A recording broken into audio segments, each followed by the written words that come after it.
Welcome to Kapoor Heights. Chinki बंदर जंगल में दिन रात उछल कूद करता रहता था। जंगल में उसे बहुत कम खाना मिल पाता था, जिससे वह बहुत परेशान था। चिंकी बंदर दिन भर सोता रहता था। एक दिन उसकी पत्नी पिंकी बंदरिया ने कहा, सुनो जी, कुछ ऐसा करो कि हमें भरपेट खाना मिल सके। चिंकी बंदर ने कहा, मैं क्या करूं, ये भोलू हाथी सारे केले खा जाता है। अगर मैं गलती से एक दो केले ले भी लूं, तो वह पूरा पेड़ हिलाकर मुझे नीचे गिरा देता है। दो पहले बड़ी मुश्किल से मैंने अपनी जान बचाई थी। चिंकी बंदर का एक छोटा सा बच्चा भी था। दोनों को उसके खाने की चिंता भी रहती थी। एक दिन चिंकी बंदर ने कहा, सुन पिंकी, मैं सोच रहा हूँ शहर चला जाता हूँ। सुना है वहाँ बहुत सा खाना मिल जाता है। अगर सब ठीक रहा तो मैं वापस आकर तुम दोनों को भी ले जाऊंगा। अगले दिन चिंकी बंदर शहर पहुंच जाता है। वहां उसे बहुत अच्छा खाना मिलने लगता है। कभी किसी की छत पर, कभी रास्ते पर वह फल और खाने का सामान उठाकर भाग लेता था। एक दिन चिंकी बंदर एक जगह पर बैठा आराम कर रहा था। तभी उसने देखा कि एक जादूगर जादू दिखा रहा है, जिसे देखकर सब लोग ताली बजा रहे थे और जादूगर को बहुत से पैसे दे रहे थे। चिंकी बंदर को यह काम बहुत पसंद आया। उसने सोचा, क्यों न मैं जादू सीख जाऊं, तो जंगल के जानवर मुझे भी खाना लाकर ले दिया करेंगे और मेहनत भी नहीं करनी पड़ेगी। अब चिंकी बंदर दिन में जादू के करतब सीखने लगा। धीरे धीरे उसे सब पता लग गया कि कैसे जादू दिखाया जा सकता है। जादूगर के पास बहुत सा सामान था। एक दिन रात के समय चिंकी बंदर ने जादूगर का कुछ सामान चुराकर एक पोटली में बांध लिया। जाते समय उसने उसकी टोपी भी चुरा ली और गांव की ओर चल दिया। गांव पहुंचकर उसने अपनी पत्नी पिंकी से कहा, अब देख मैं क्या करता हूँ। बस तू ये टोपी और कपड़े मेरे हिसाब से सही कर दे, फिर देखना हमें कभी भी खाने की कमी नहीं होगी। पिंकी बंदरिया ने कपड़े छोटे कर दिए और टोपी भी छोटी कर दी। अगले दिन चिंकी बंदर ने सभी जानवरों को जादू दिखाने के लिए बुलाया। चिंकी बंदर तैयार होकर हाथ में एक डंडा लेकर जादू दिखाने लगा। जंगल के भोले भाले जानवर उसके जादू को देखकर आश्चर्यचकित रह गए। चिंकी बंदर ने एक मेज में बीच में सुराख कर रखा था। उसने उस पर एक कपड़ा बिछा दिया था, जो कि बीच में से फटा हुआ था। चिंकी बंदर ने कहा, भोलू हाथी, अपने केले यहाँ रखो, मैं जादू से आधे केले गायब कर दूंगा। भोलू हाथी ने कुछ केले रख दिए।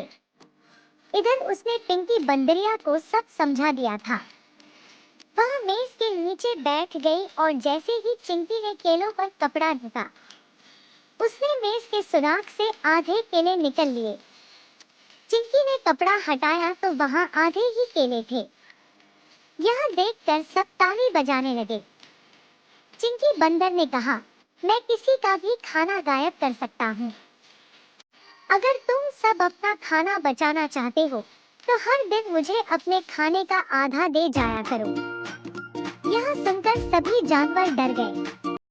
अगले दिन से सब अपना आधा खाना चिंकी बंदर के पास रख जाते थे। चिंकी, पिंकी और उनके बच्चे के मजे आ गए। तीनों मिलकर मजे से खाना खाते। चिंकी दिन भर सोता रहता था। इसी तरह समय बीत रहा था, लेकिन जंगल के जानवर बहुत परेशान थे। वे बड़ी मुश्किल से खाना इकट्ठा करते और आधा खाना उन्हें चिंकी को देना पड़ता था। एक दिन शहर से मिट्ठू तोता अपने घर आया। वह शहर में एक सर्कस में काम करता था। शहर से वह बहुत सा सामान लाया था। उसने अपने घर वालों को सारा सामान दिया और अपने दोस्तों से मिलने जंगल में चला गया। जंगल के जानवरों ने उसे सारी बात बता दी। यह सुनकर मिट्ठू तोते ने कहा, वह तुम सबको बेवकूफ बना रहा है। हमारे सर्कस में भी जादू होता है, लेकिन खाना गायब नहीं होता, उसे तो छिपा दिया जाता है। तुम उससे एक बार फिर से यह करतब दिखाने को कहो, मैं उसका भांडा फोड़ दूंगा। भोलू हाथी को बहुत गुस्सा आया। वह बाकी जानवरों के साथ चिंकी बंदर के पास पहुंचा और बोला, जादूगर भाई, हमें एक बार फिर से अपना जादू दिखा दो। चिंकी बंदर बोला, अभी तो मेरे सोने का समय है, कल इसी समय आ जाना। अगले दिन सभी जानवर मैदान में इकट्ठा हो गए। भोलू हाथी ने कहा, भाई, उस दिन की तरह मेरे आधे केले गायब करके दिखाओ। चिंकी बंदर ने कहा, अरे इसमें कौन सी बड़ी बात है, लाओ केले दो। भोलू हाथी ने केले मेज पर रख दिए। दूर पेड़ पर बैठकर मिट्ठू तोता यह सब देख रहा था। जैसे ही चिंकी बंदर ने केलों पर कपड़ा ढका और डंडे घुमाकर जादू करने लगा, मिट्ठू तोता कपड़ा लेकर उड़ गया। सबने देखा कि पिंकी बंदरिया मेज के नीचे बैठकर मजे से केले खा रही थी। सभी को चिंकी की चालाकी के बारे में पता लग गया।